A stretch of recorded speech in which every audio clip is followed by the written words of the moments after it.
Subukan niyo po ba kayo sa loob niya? Malaking bahay at manawang kabakuran. Mataas ang pader, di na paninira. Natakabirin mga mamahaling sasakyan. Mga batay na lagi bulong ng bulong. Wala na makasal pero marami ang nakabaro. Lumakas man ang ulan ay walang butas sa kubong. Mga vlog na sunsara na hindi kilala. Ang gagawang at ang kanin kasi po pinagdakas na nasakaw. At dahil na sa labis ay may hamunan. Sakap siguro manirahan sa bahay na ganyan. Sabi pa nila ay dito mo rin matatago. At ako na nagmamayari ng isang upuan na may pagkakataon na pinagkaano.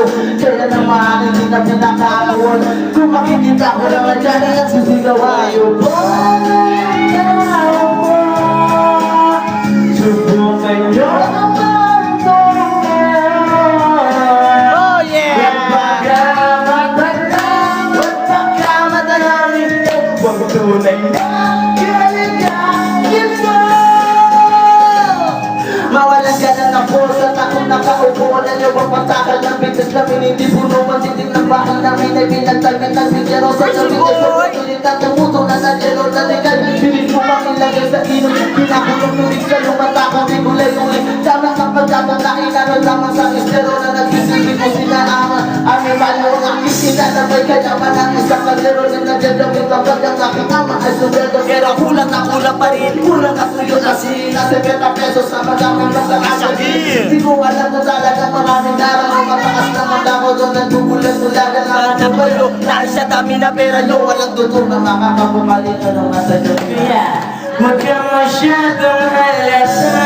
Bato sa langit ang matamahal. Huwag magalit. Oh, bato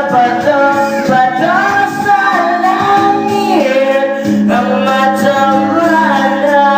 Huwag masyadong halata. Dahil natikita ng mga masa at di mo na malaman pa kung ano susunod pa na mga bata dahil ito ay malaga. Di na mo tuloy-tuloy na parang pumagkasi pa. Eto na malupit na mga bibitawan na mga salita at ubod na malulupit. Sa camera ko yung mga sa kabayan. Hoy!